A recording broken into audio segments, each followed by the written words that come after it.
La ilusión de la separación es lo que sigue. Introducción. Esta sección trata de un mal uso fundamental del conocimiento, citado en la Biblia como la causa de la caída, y lo pone entre comillas, o separación. Entre algunas de las definiciones que les pedí que buscaran en el diccionario, dice Jesús, hay algunas que nos van a ser útiles aquí. O sea, se lo dice a quien le dictó este conocimiento, que fue a Helen, y al compañero de Helen, a su socio, con el que hizo todo el curso. Ella recibió el dictado y él organizaba el conocimiento. Y entonces se conoce que aquí él les está diciendo, entre algunas de las definiciones que les pedí que buscaran en el diccionario, hay algunas que nos van a ser útiles aquí. Su uso es poco usual, ya que no son las primeras definiciones que ofrece el diccionario. No obstante, el hecho de que cada una aparezca específicamente en el diccionario debería tranquilizar. Por ejemplo, proyectar, entre paréntesis, verbo, extender hacia adelante o hacia afuera. Proyectar es una palabra que se va a estar repitiendo constantemente en todo este conocimiento, y yo creo que por eso Jesús les mandó que investigaran en el diccionario. Entonces, proyecto es un nombre, un plan en la mente. Mundo, una gran división natural. Más adelante nos referiremos a la proyección como relacionada tanto con la salud mental como con la enfermedad mental. Ya hemos observado que el hombre es capaz de crear en falso un cascarón vacío, pero lo que no puede hacer es no crear nada en absoluto. Este vacío provee la pantalla para el mal uso de la proyección. Siempre estamos creando, ¿eh? Nunca dejamos de crear. ¿Por qué? Porque siempre estamos pensando y nuestro pensamiento es creativo totalmente. Ok. El jardín del Edén, que la Biblia describe literalmente como un jardín, no era un jardín en absoluto, era solo un estado mental en el que había una total ausencia de necesidades. O sea, la Biblia nos lo ha enseñado con una especie de cuento, una historieta, como para que se entienda más fácilmente. Y entonces nos habla de un jardín, que es el jardín del Edén, pero aquí está aclarando Jesús que no había tal jardín, que ese jardín era un estado mental que hacía que no tuviéramos ningún tipo de necesidades. Aún en el relato literal es de notar que en el estado de separación, esencialmente el hombre no necesitaba nada. El árbol del conocimiento, y lo pone entre comillas, es también una figura excesivamente literal. Estos conceptos deberán ser clarificados antes de que el verdadero significado de la separación o desvío hacia el miedo puedan ser enteramente comprendidos. No sé si te hayas preguntado, bueno, porque el libro lo menciona constantemente. Nosotros estábamos unidos con Dios y en esa unión con Dios no había todo lo que hay en este plano que estamos viviendo ahora, que es la desunión con Dios. ¿Qué es? Bueno, pues aquí en este plano hay enfermedad, hay dolor, hay separación, hay sufrimiento, hay muerte, hay vejez, hay pérdida. Ese es el producto de habernos separado de Dios. Antes de eso, no había nada de eso. Todo era salud, bienestar, amor, paz. Entonces uno se pregunta, pero pues ¿cómo ocurrió? Y ahorita nos va a aclarar cómo es que ocurre. Conceptos deberían ser clarificados antes de que el verdadero significado de la separación o desvío hacia el miedo puedan ser enteramente comprendidos. Proyectar, tal como se definió más arriba, es un atributo fundamental de Dios, el cual Él dio a su Hijo. En la creación, Dios proyectó su propia facultad creativa a las almas que creó y también infundió en ellas la misma amorosa voluntad de crear. O sea, nosotros somos muy creativos gracias a que Dios proyectó esa cualidad en nosotros. El alma no solo fue totalmente creada, sino también creada perfecta. En ella no hay vaciedad y debido a su semejanza con su Creador, ella también crea. Ningún hijo de Dios puede perder esa facultad, ya que es inherente a lo que Él realmente es, pero sí usarla de forma inapropiada. Sí, la facultad, cuando nos separamos de Dios, la facultad de crear no la perdimos. Lo malo es que perdimos la conciencia de usarla apropiadamente y la hemos usado inapropiadamente. Cada vez que se utiliza inapropiadamente la proyección, siempre implica que existe en ti algún vacío o carencia y que el hombre tiene la facultad de colocar ahí sus propias ideas en lugar de la verdad. Si reflexionas con cuidado sobre lo que esto conlleva, lo que sigue te resultará bastante obvio.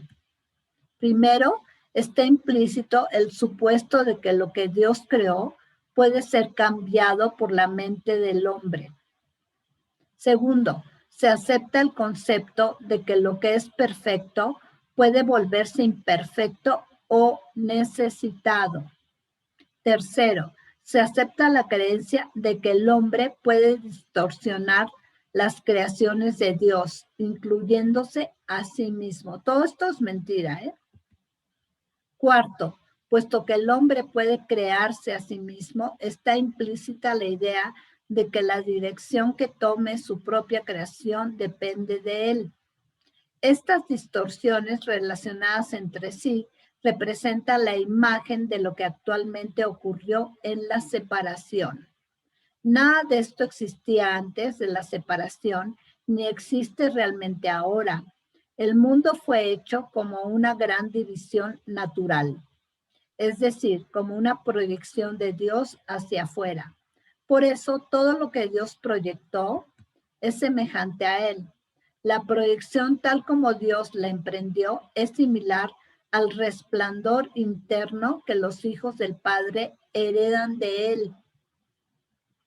Es importante observar que el término extender hacia afuera implica necesariamente que la verdadera fuente de la proyección es interna. Esto es verdadero tanto con el Padre como con el Hijo. O sea, nuestro poder de creación es algo totalmente interno. No depende de nada externo.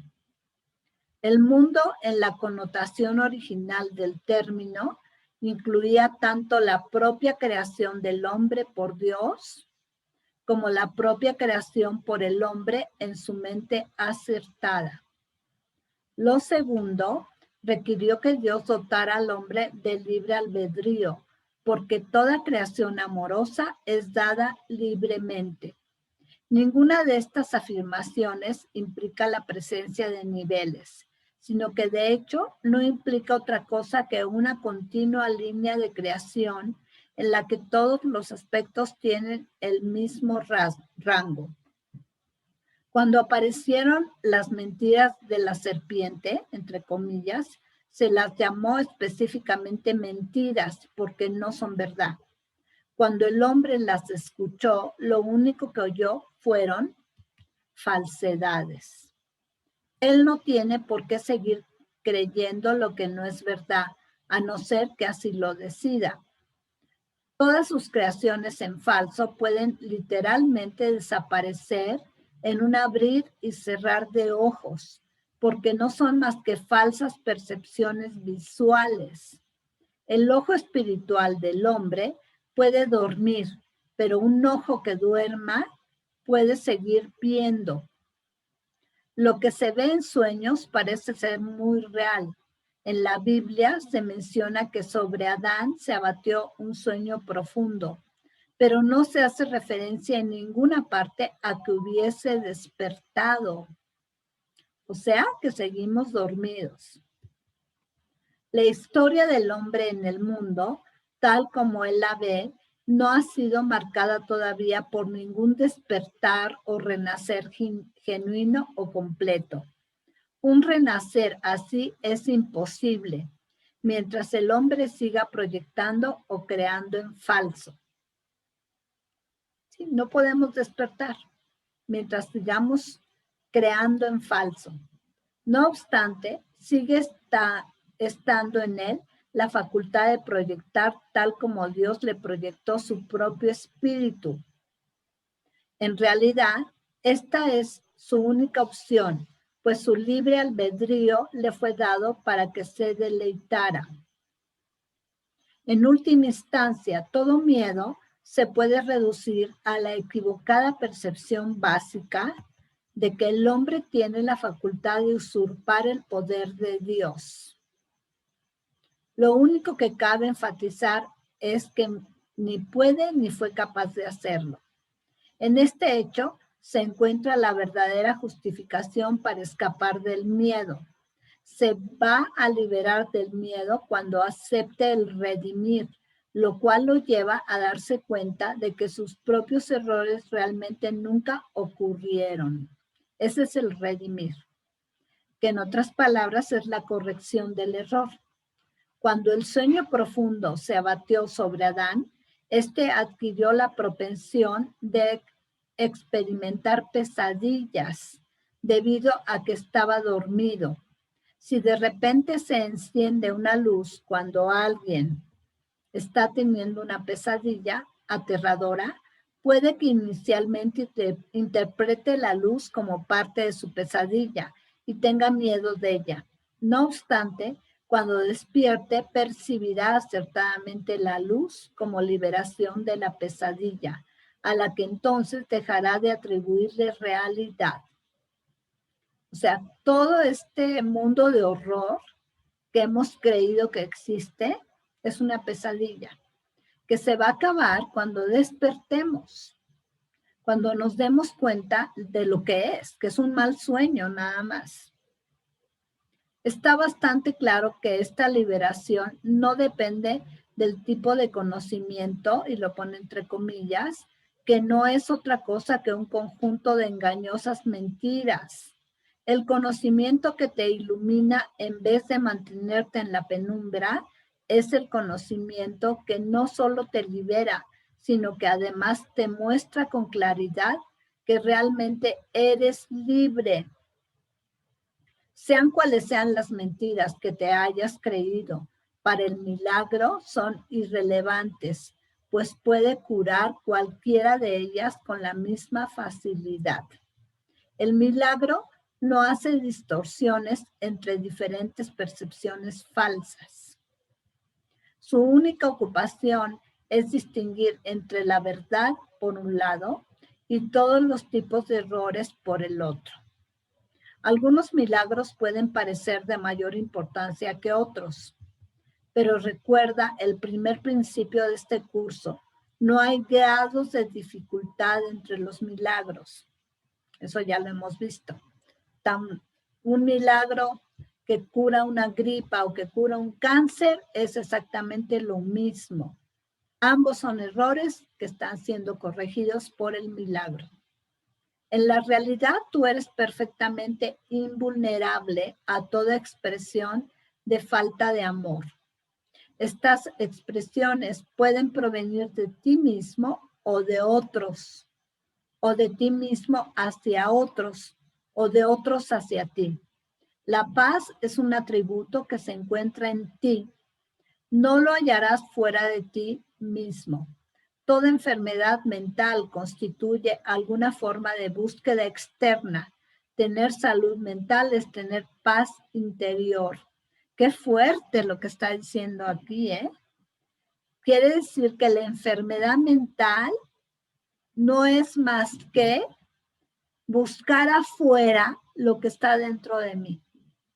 Y como no lo encuentro afuera, entonces de ahí se viene un conflicto enorme que la psicología le ha llamado enfermedad mental. Pero es eso, en pocas palabras. Es que andas buscando afuera y no vas a encontrar nada. Y de ahí va a venir una frustración y un tormento constante. Entonces, ¿cómo se soluciona? Aquí lo dice. Tener salud mental es tener paz interior. O sea, estoy en paz con lo que tengo dentro de mí. No necesito nada más. Cuando toda la educación que se nos ha dado es hacia afuera. Es busca tu felicidad, busca tu satisfacción en puros estímulos externos. Y entonces sí que nos hemos metido en un lío enorme, enorme. ¿Por qué? Ok, buscamos afuera. Esta vida es como una carrera de ratas, ¿no? Es estar busque y busque el satisfactor. O sea, voy a estar empeñando mi vida en generar mucho dinero. Y ahí estoy, ¿no? Por años, dándole y dándole al trabajo. Y no encuentro ese mucho dinero que quiero. Entonces, llega el momento en que consigues ese dinero por fin. Le pones todo tu ser, todo tu tiempo, todos tus recursos, hasta tu familia la pones ahí. Y entonces llega el dinero. ¿Y qué pasa? No estoy satisfecho. No estoy feliz. Imagínate qué choque tan tremendo para tu yo interno. O sea, tanto que me esforcé, todo lo que di, todo lo que puse, y ni así estoy bien. Pues sí, porque nos equivocamos. El satisfactor, la verdadera felicidad no era afuera, era adentro. Y no quiere decir que eso sea malo. No quiere decir que tener mucho dinero sea malo. Nada más es el enfoque. Es todo mi mundo, todo mi ser, todo lo que yo soy, va a girar alrededor de eso. Ese es el error. En cambio, si yo mejor me echo un clavado hacia adentro y me dedico a estar en paz, a conocerme, a perseguir los valores eternos, puede ser, pero ya ni te va a importar que el dinero venga por añadidura. Y está bien, qué bueno que vino, pero nunca he hecho depender mi bienestar, mi paz, mi felicidad, mi salud del dinero, de algo externo. Nunca lo he hecho. Y estoy feliz, estoy en paz, porque he cifrado mi felicidad, mi paz en valores internos, en el conocimiento, no en la percepción. ¿Te das cuenta? Ok, tener salud mental es tener paz interior. La paz te permite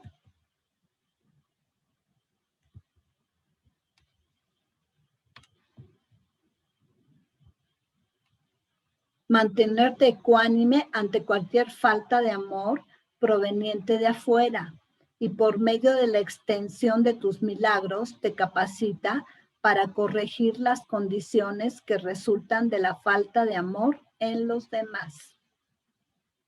Qué liberación, ¿no? O sea, ya no voy a estar mal porque fulana o sultano no me quieren, no me aprecian, no me ven, no me toman en cuenta. Eso ya no va a hacer mella en ti. Si estás adentro, si estás ocupado en cultivar tu paz interna, tu conocimiento, entonces todo eso de allá afuera pierde validez, pierde peso. Y si está bien y si no también, wow, esa es la mayor liberación que un ser humano puede vivir. El darse cuenta que mi felicidad no es ni el dinero, ni las posesiones, ni que fulana o sultano me ame, me tenga en cuenta, me respete, etcétera, etcétera. ¿Ok? Eso es libertad. Y por medio de la extensión de tus milagros te capacita para corregir las condiciones que resultan de la falta de amor en los demás. Por medio de la extensión de mis milagros, o sea, encuentro la paz dentro de mí y luego la empiezo a extender, a proyectar hacia afuera. Esos son los milagros. Y eso te capacita para corregir las condiciones que resultan de la falta de amor en los demás. O sea, ya no te va a importar. Pero en buena lid, no así como de despecho, ay, pues no te necesito. No me importa que sí me quieras o que no. No. Estoy tan bien conmigo mismo, estoy tan completo con esto que he encontrado dentro de mí, que si tú me amas, pues bienvenido. Y si no me amas, también está bien. Eso es libertad, les decía. La reinterpretación de las defensas. Cuando le tienes miedo a cualquier cosa, estás admitiendo que ella tiene el poder de hacerte daño. Recuerda que donde esté tu corazón, allí también está tu tesoro. Esto quiere decir que crees en lo que valoras. Si tienes miedo, es que estás valorando equivocadamente. El entendimiento humano inevitablemente valorará en forma equivocada y al otorgar el mismo poder a todos los pensamientos humanos, destruirá inevitablemente la paz. ¿Sí? Es la inversión de valores. Por eso la Biblia habla de la paz de Dios que supera todo conocimiento humano. No hay error humano de ningún tipo que pueda alterar esa paz en lo más mínimo. Esta paz niega la facultad de cualquier cosa que no proceda de Dios, te afecte de alguna manera. O sea, niega la facultad de cualquier cosa que no proceda de Dios, te afecte de alguna manera. Y todo lo que procede de Dios es amor. O sea, no te puede dañar. Pero lo que nosotros creemos que nos daña es lo que no proviene de Dios. Este es el uso correcto de la negación. No se usa para ocultar nada, sino para corregir el error. La negación saca todo error a la luz, y puesto que el error es lo mismo que la oscuridad, la luz corrige todo error automáticamente. La verdadera negación constituye un poderoso mecanismo protector. Puedes y debes negar toda creencia que te diga que el error puede hacerte daño. Esta clase de negación no es un recurso para ocultar, sino para corregir. O sea, yo puedo negar que fulano de tal me quiere hacer daño cuando se olvida de mí, no me llama, no me busca, no me hace caso. Eso no me puede dañar a mí. ¿Por qué? Porque si estoy completo en mí misma o en mí mismo, te digo bienvenido si vienes, si estás aquí conmigo. Y si no, yo estoy bien, yo estoy completa. De eso nos está hablando. Esta clase de negación no es un recurso para ocultar, sino para corregir. Ahí no estoy ocultando mi dolor, sino lo estoy corrigiendo de que no necesito nada externo. Esa es la corrección. La mente acertada de los que están mentalmente sanos depende de ella. Eres capaz de hacer cualquier cosa que yo te pida. Te he pedido que extiendas milagros y he dejado claro que los milagros son naturales, corrigen, curan y son universales. No hay nada bueno que estos no puedan lograr, pero no se pueden extender con un espíritu de duda o de miedo. Si, por ejemplo, Basi, en lo que contó, hubiera estado ahí en su transporte, donde entraron los maleantes, llena de miedo, nerviosa, temblando, ¿qué creen que hubiera pasado? Que los maleantes, así como un imán, se iban a ir con ella. Pero como ella estaba en paz, confiada, ni la vieron. Y Basi, no sé, ¿por ahí andas, Basi? Aquí estoy, Elo. ¿Sí?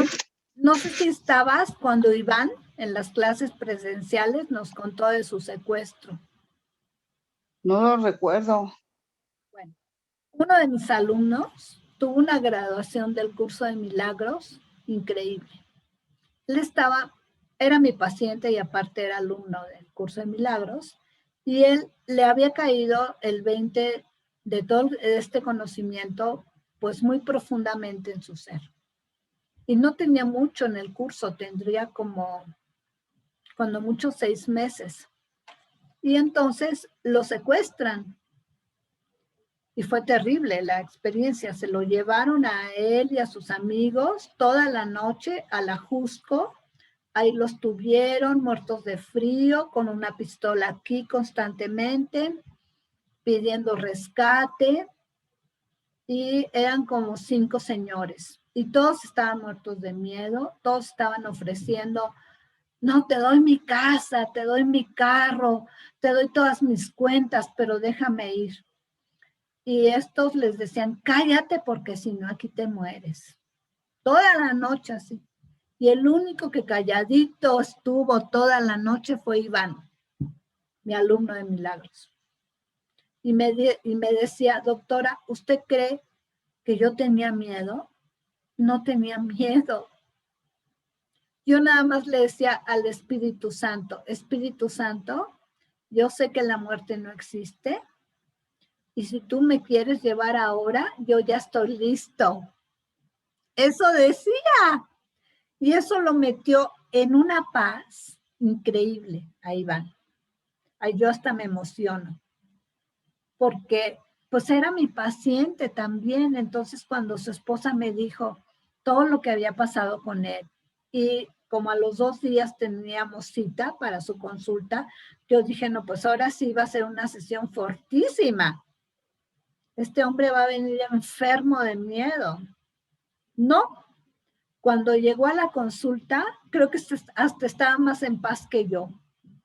Yo estaba asustada por lo que le había pasado y por cómo podía él estar. Y no, vino con una paz que me la contagió. Y me dijo: doctora, ahora sé que es verdad todo lo que ese curso dice. Porque a mí, teniendo la pistola aquí toda la noche, yo no tenía miedo. Yo nada más le decía al Espíritu Santo: estoy listo para morir, aunque la muerte no existe. Si tú me quieres llevar, llévame. Pero con una convicción, no tuve que hablar nada, no tuve que rogar por mi vida, decía, no ofrecí nada. Me quitaron las tarjetas, y me quitaron todas mis tarjetas, igual que a todos mis amigos. Y yo sabía que le iban a hablar a mi familia, pero mi esposa también estudia el curso de milagros, y yo estaba tranquilo porque ella también tiene este conocimiento, y yo sabía que no se iba a dejar amenazar, ni atemorizar, ni nada. Bueno, pues lo liberaron al otro día, sin las tarjetas, pero bien chistoso, decía: pues casi ni tengo nada en las tarjetas, o sea, no me preocupa. No me preocupaba, y aunque tuviera. Parece que sí tenía algo y sí lo vaciaron y todo, pero con una paz, este hombre, increíble. Y es por eso, porque él ya no tenía sus valores, ni siquiera en su vida propia. Imagínense qué fuerte. ni siquiera en su vida propia. Por eso él pudo estar en paz toda la noche. No lo golpearon, a sus amigos los golpearon, a él no lo golpearon. O sea, fue impresionante. Y él dijo, esta doctora fue mi graduación del curso de milagros.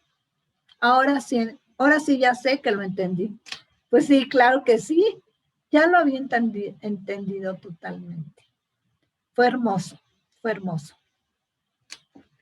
Eres capaz de hacer cualquier cosa que yo te pida. Te he pedido que extiendas milagros y he dejado claro que los milagros son naturales, corrigen, curan y son universales.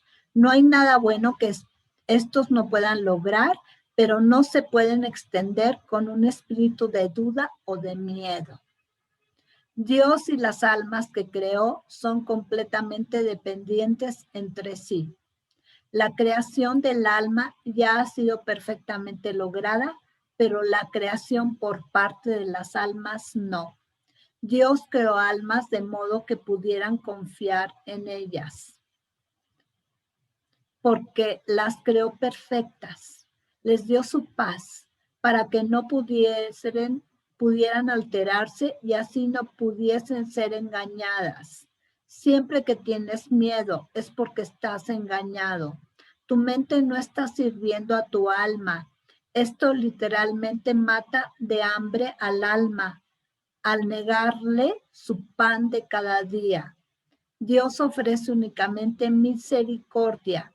Tus palabras deberán reflejar únicamente misericordia, porque eso es lo que has recibido y eso es lo que deberías dar. La justicia es un expediente temporal o un intento de enseñar al hombre el significado de la misericordia. Emite juicios únicamente porque el hombre es capaz de cometer injusticias, si eso es lo que su mente está creando en falso.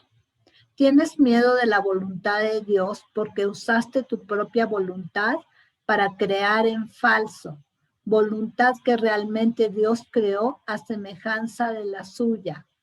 De lo que no te das cuenta es que la mente es capaz de crear en falso solamente cuando no es libre. Una mente aprisionada no es libre por definición, porque está poseída o refrenada por ella misma. Por lo tanto, su voluntad es limitada y no es libre de afirmarse a sí misma.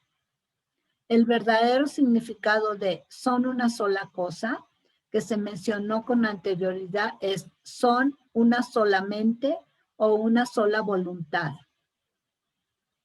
Cuando la voluntad de la filiación y la del Padre son una, la perfecta armonía entre ellas es el cielo. Imagínense cuando toda esta humanidad sea una con la voluntad de Dios. ¿Qué mundo sería este?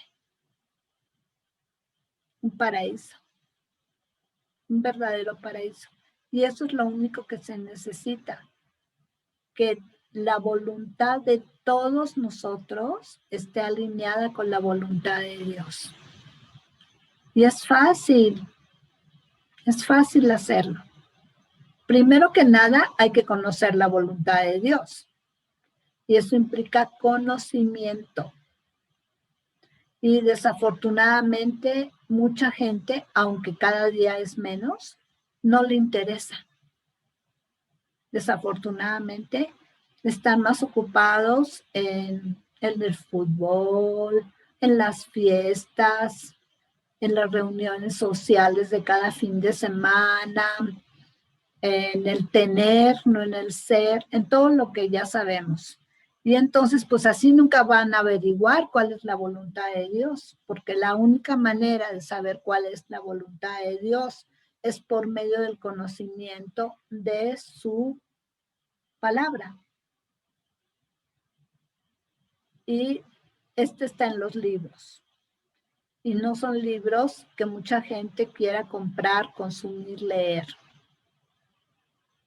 Entonces, eso es lo primero, hacer que se conozca la voluntad de Dios. Y lo segundo, pues que se ejecute. Aparentemente es difícil, pero ya que lo llevas a cabo, no es nada difícil. Difícil es no estar alineado a la voluntad de Dios, porque entonces viene pues todo el sufrimiento que ya sabemos. ¿Ustedes creen que esta famosa pandemia a la que tanto se le ha hecho caso es impresionante? O sea, ¿cómo sales a la calle y ya no hay ni una sola gente sin tapabocas? Yo he observado, ya no hay ninguna sola. O sea, pueden ir caminando por la calle y con tapabocas. Pues eso quiere decir que no entendemos nada. ¿Ustedes creen que Dios tiene la voluntad de que enfermemos, de que nos contagiemos, de que vayamos a parar a un hospital? Claro que no. Esa no es voluntad de Dios. Entonces, ¿por qué está ocurriendo? Porque nosotros lo hacemos. Aquí lo hacemos. Creemos que existe el virus que nos va a pegar, que nos vamos a enfermar y luego viene el miedo para acabarla de completar y el miedo hace que esa creencia quede sellada, pegada con el pegamento más fuerte que existe. Híjole, esto es tremendo, ¿eh? Porque yo no veo la voluntad de Dios por ningún lado. Pero bueno, bendito Dios, nada más tenemos que llegar a 8,000 y tantas personas conscientes. Negar el error constituye una sólida defensa a favor de la verdad. Te vas a dar cuenta de que hemos estado cambiando el énfasis del uso negativo de la negación a su uso positivo. Tal como ya lo dijimos, la negación no es un recurso únicamente negativo, puesto que puede traer como resultado una positiva creación en falso. Esa es la forma en la que los enfermos mentales la utilizan. Pero recuerda, un pensamiento tuyo muy anterior, nunca subestimes el poder de la negación. La negación del error puesta al servicio del pensar acertado, libera la mente y restablece la libertad de la voluntad. Cuando la voluntad es realmente libre, no puede crear en falso porque únicamente reconoce la verdad. La falsa proyección emerge de la falsa negación y no de su uso apropiado. La falsa proyección emerge de la falsa negación y no de su uso apropiado. Mi propio papel en el redimir es el de proyectar verdaderamente. En efecto, soy capaz de proyectar sobre ti la afirmación de la verdad. Si tú proyectaras el error sobre mí o sobre ti, estarías interfiriendo en el proceso. El uso que hago de la proyección, que también puede ser tuyo, no se basa en una negación defectuosa. No obstante, se implica el poderoso recurso de negar errores. El que extiende milagros es aquel que acepta mi tipo de negación y proyección, que une sus propias facultades inherentes de negar y proyectar a las mías, y luego las vuelve a imponer sobre sí mismo y sobre los demás. Aquí nos está hablando Jesús de esto que yo les leí hace 2 clases, cuando Jesús decía que Lázaro estaba muerto. Y su papá le decía, no está muerto, está dormido. Esa es la negación de la que nos está hablando ahorita Jesús. Y pues lo resucitó a Lázaro. Usted lo leí y ustedes ahí se dieron cuenta cómo Jesús ya estaba en la histeria porque no entendía lo que su papá quería de él. Y le decía, recuerda que no está muerto, está dormido, le decía a su papá. Y hasta lo cacheteó José a Jesús para que entendiera que la muerte no podía presentarse ahí entre ellos tres. Y hasta que Jesús lo entendió, fue que Lázaro resucitó. El cometido de José en ese entonces era que Jesús lo entendiera. Él hubiera podido resucitarlo. Él era un maestrazo, José. Pero él quería que su hijo entendiera que la negación que él estaba ejerciendo en ese momento de no está muerto, está dormido, es, ¿para qué? Para que hiciera el milagro de devolverlo a la vida, a Lázaro. De esa negación nos está hablando. Ok. Y luego las vuelve a imponer sobre sí mismo y sobre los demás. Eso establece la total ausencia de amenaza por todas partes. Así podemos trabajar juntos a favor del tiempo real, que es eterno. Al trabajar juntos, el uso inadecuado de las defensas es ampliamente reconocido, aunque todavía no se comprende suficientemente cómo usarlo de forma adecuada. Las defensas pueden ciertamente moldear la percepción del hombre, tanto de sí mismo como del mundo. Pueden distorsionar o corregir, dependiendo del uso que les des. La negación debería dirigirse solo al error y la proyección debería reservarse solo para la verdad. Deberías dar de verdad tal como recibiste de verdad. La regla de oro solo podrá ser aplicada eficazmente sobre esta base. Intelectualizar es un verbo que nace de la confusión que se tiene sobre lo que por una parte es la mente y por otra el cerebro. Pensar acertadamente es el recurso con el cual se defiende la parte acertada de la mente y se le da el control sobre el cuerpo. Intelectualizar implica una división, mientras que pensar con la mente acertada conlleva curar. Retirarse es adecuado cuando uno quiere retirarse de lo que no tiene significado. No constituye un recurso para escapar, sino para consolidar. Realmente hay una sola mente. El proceso de disociarse es muy parecido. Deberías escindirte o disociarte del error, pero solamente si defiendes la integración. La indiferencia es esencialmente una forma más débil de disociación.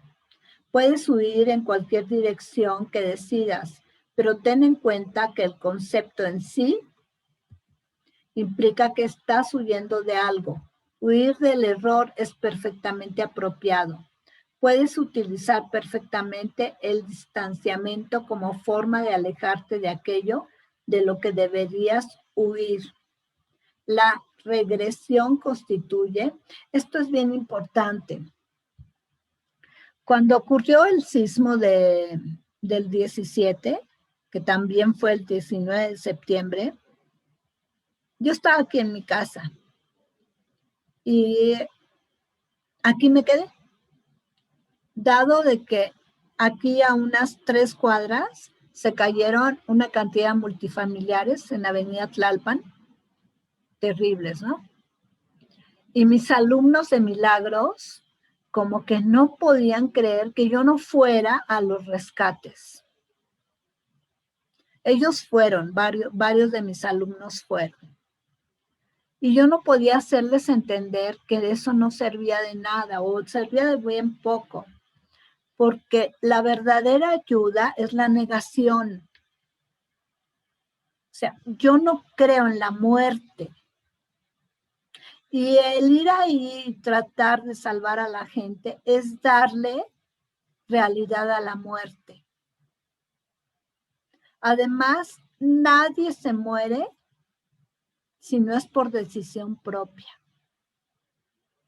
Yo sé que esto es difícil de creer, pero tengan en cuenta que todos tenemos un alma sabia y algo tan trascendente como es dejar el cuerpo, claro que está a cargo de esa sabiduría.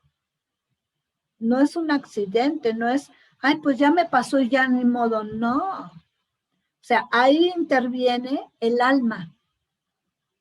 Y el alma es sabia y es cuerda. No le pasan cosas tan trascendentes como es dejar el cuerpo físico sin que ella no esté de acuerdo. Ella está de acuerdo. Claro que el consciente no lo sabe. ¿Se acuerdan que hace unas clases hablamos del consciente, del supraconsciente, del inconsciente? La parte consciente no lo sabe, porque no es la que está en contacto profundo con el alma. La parte inconsciente y superconsciente es la que está en contacto directo con el alma. Y esa sí sabe que ya es hora de irse. Y nadie tiene derecho a intervenir, porque viene la sabiduría más profunda que ese ser tiene. Y entonces, pues, ¿quién soy yo para salvar a alguien de la muerte? En el caso de Lázaro, José sabía que Lázaro no se quería ir porque tenía, no Lázaro, el primo de Jesús, no Lázaro. Juan, gracias. Juan no se quería ir porque tenía la gran misión de bautizar a Jesús y de presentarlo ante toda una comunidad como el Salvador, como el Mesías. Él no se podía ir sin hacer eso. Entonces, por eso José fue y le dijo, tráelo otra vez a la vida. Y lo ayudó a que lo hiciera, porque Juan no se quería ir. Pero tenemos ese nivel para saber si alguna o X persona ya se quiere ir o no se quiere ir. No muchos tienen ese nivel. No muchos. Entonces, yo no fui a los rescates. Yo mejor me puse a visualizar a toda esa gente bien. Y si ya era su hora de que tenía que irse, que se fuera en paz, unido a su alma sabia, para que fuera un desprendimiento tranquilo y bueno. Yo creo que eso es más valioso. ¿Ok? Eso fue un distanciamiento. Puedes utilizar perfectamente el distanciamiento como forma de alejarte de aquello de lo que deberías huir. La regresión constituye un esfuerzo por regresar a tu propio estado primordial. Por lo tanto, la puedes utilizar para realmente restablecer, en vez de regresar a un estado de menos madurez. La sublimación debería ser un esfuerzo para cambiar de dirección hacia lo sublime. Hay muchos otros conceptos diversos llamados dinámicos que son profundos errores debido esencialmente al mal uso de las defensas. Entre ellos se encuentra el concepto de los diferentes niveles de aspiración, el cual de hecho es resultado de la confusión de niveles. No obstante, el aspecto más importante de esta sección que debes comprender es que eres capaz de defender tanto la verdad como el error y de hecho defenderás mucho más la verdad. Ojalá de verdad esto ocurra. Pero yo veo en el sistema actual que, por ejemplo, toda la ciencia, mucho de la ciencia defiende el error y no la verdad. Los medios son más fáciles de comprender después de que se haya establecido firmemente el valor de la meta. Todo el mundo defiende su propio tesoro. No tienes que decírselo porque lo hará automáticamente. La pregunta es, ¿para qué sirve? Las preguntas reales todavía no han sido contestadas. ¿Qué es lo que atesoras? ¿Y cuánto valor le das a eso que atesoras? Y hasta lo subraya aquí. Una vez que hayas aprendido a tener en cuenta estas preguntas y a considerarlas en todos tus actos como el verdadero criterio que guía tu comportamiento, tendrás muy poca dificultad para clarificar cuáles son los medios que vas a necesitar. Todavía no has aprendido a ser sistemático en tus planteamientos. Por lo tanto, me he esforzado en mostrarte que los medios están a tu disposición siempre y cuando los pidas. No obstante, podrías ahorrar mucho tiempo si no aplazas innecesariamente este paso. Si te concentras de forma acertada, lo acortarás inconmensurablemente. El redimir es la única defensa que no puede usarse para destruir. Esto se debe a que mientras cada uno tendrá necesariamente que aplicarlo algún día, el redimir no es un medio que fuera generado por el hombre. El principio del redimir estaba en vigor mucho antes de que el redimir comenzara. El principio era el amor y el redimir fue un acto de amor. Antes de la separación, recuerda, redimir, corrección del error. Antes de la separación, los actos eran innecesarios porque no existía la creencia en el tiempo ni en el espacio. Solo después de la separación se planeó el redimir y las condiciones necesarias para cumplirlo. O sea, claro, pues es que antes de la separación no había error. Cuando nos separamos de Dios fue que nació el error. Y ahí Dios nos regaló la oportunidad de corregir. A eso se le llama redimir. Cada vez se hizo más obvio que todas las defensas que el hombre podía escoger para usarlas de forma constructiva o destructiva no eran suficientes para salvarlo. Entonces, se decidió que necesitaba una defensa que fuese tan espléndida que él no podría usarla indebidamente, aunque podía rechazarla. No obstante, por propia decisión, no podría convertirla en un arma para atacar, que es la característica intrínseca de todas las otras defensas. El redimir se convierte así en la única defensa que no es una espada de dos filos. Espléndida defensa, el redimir. O sea, si alguien me ataca, el milagro es que yo, en lugar de contestar ese ataque, me quede en silencio y pida redención. Y esa es la defensa mejor, porque no tengo que destruir, no tengo que atacar, y por lo tanto no voy a ser objeto de más ataque. Y entonces, yo nada más pido redención, por favor, o expiación, como quieras llamarle.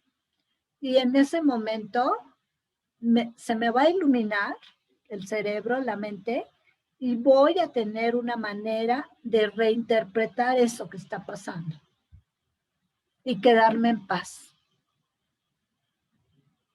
Eso es un tesoro enorme. Primero tengo que estar sereno. Y para eso son todas las prácticas que el curso recomienda, que son diario, porque esto del ataque me puede agarrar en cualquier momento. Y entonces si yo me altero, si me asusto, entonces no voy a poder estar en la redención. Entonces primero pues tengo que estar sereno, serena. Y entonces si ya estoy sintiendo el ataque, En lugar de responder al ataque, pido redención, por favor. Jesús, por favor, tú que estás a cargo de la redención en este momento y para esta situación. Y entonces en ese momento voy a saber qué hacer, qué es lo que toca, qué es lo mejor que toca en ese momento. Y ya, es todo lo que hay que hacer. Ya lo demás corre de manos de Jesús porque Él te va a decir qué hacer. O sea, te va a venir una inspiración, una reacción apropiada. De hecho, el redimir empezó bastante antes que la crucifixión. Muchas almas ofrecieron sus esfuerzos a favor de los que estaban separados, pero al no poder aguantar la intensidad de los ataques, tuvieron que ser traídas de vuelta. Los ángeles también acudieron, pero la protección que ofrecían no fue suficiente, porque a los que estaban separados no les interesaba la paz. Ya habían dividido sus mentes y estaban empeñados en dividir aún más, en vez de en reintegrar. Los niveles que introdujeron en sus mentes hicieron que se atacaran unos a otros y establecieron diferencias, divisiones, hendiduras, depresiones y todos los demás conceptos relacionados con el aumento de las divisiones sucesivas que producían. Al no pensar con sus mentes acertadas, transformaron a sus defensas de instrumentos de protección a instrumentos de ataque y actuaron en forma literalmente demente. Por eso nacen las guerras. En aquel momento se hizo esencial aportar un recurso a prueba de separación que, de ser utilizado, únicamente podría usarse para curar. El redimir se instituyó dentro de la creencia en el tiempo y en el espacio, para fijar un límite a la necesidad de esa creencia y en última instancia para completar el aprendizaje. El redimir es la lección final, el aprendizaje en sí, al igual que las aulas donde tiene lugar, es temporal. O sea, este es el aula, la tierra, la vida. En esta dimensión es el aula, pero es temporal. La redención no es temporal. La capacidad de aprender carece de valor cuando ya no hay necesidad de cambiar la forma de entender. Los que son eternamente creativos no tienen nada que aprender. Solo después de la separación se hizo necesario dirigir las fuerzas creativas hacia el aprendizaje, porque se había vuelto imprescindible cambiar el comportamiento. Los hombres pueden aprender a mejorar su comportamiento y a convertirse progresivamente en mejores estudiantes. Esto los va a ayudar a estar cada vez más y más de acuerdo con la filiación, sin olvidar que la filiación en sí misma es una creación perfecta y la perfección no es asunto de graduación. Solo mientras existan grados, el aprendizaje tendrá significado. La evolución del hombre es sencillamente un proceso en el que parece pasar de uno de estos grados al siguiente. Corrige sus tropiezos previos a medida que avanza hacia adelante. Esto representa un proceso que de hecho es incomprensible en términos temporales, porque realmente regresa a medida que avanza. Bueno, ya casi son las 10, perdón, ya me pasé un buen.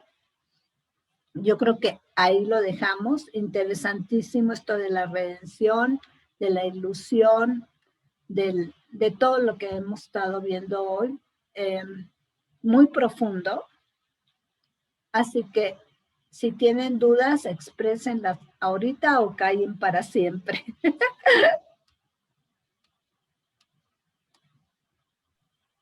¿Dudas? Doctora, sí, muy interesante. La verdad, nos deja un agradable sabor, pero mucho que trabajar en nosotros nos enseña que todo está dentro de uno y que el cambiar nuestra mentalidad es la fuente de nuestra libertad. Ha sido una experiencia muy bonita. Ha tocado fibras muy, muy especiales para mí y me ha ayudado mucho todo este trayecto de los cursos, pero en especial este momento ha sido muy, muy especial. Muchas gracias por estar, por ser, por coincidir. Gracias, doctora. Gracias por tu apertura y por tu disposición. Y gracias a todos por estar aquí. Me pasé el tiempo, son 2 horas, pero se me va el tiempo en este conocimiento. Y es que también lo siento tan trascendente y tan importante y tan útil que por eso se me va. No hay tiempo. Recuerden que no hay tiempo y entro en esa dimensión de no tiempo. Bueno, pues muy buenas noches. Sigan con sus lecciones. Recuerden, está el grupo de WhatsApp para cualquier duda. Si no han entrado, mándenme WhatsApp para incluirlos en el grupo. Porque ahí pues están todos los que estamos haciendo las lecciones y es imprescindible para entender más todo esto que vemos los martes. ¿Ok? Pues muy buenas noches. Fue un placer. Buenas noches, gracias. Buenas noches, doctora, y muchas gracias. Nada. Bienvenida. Buenas noches. Okay. Buenas noches a todos. Buenas Gracias. noches. Gracias.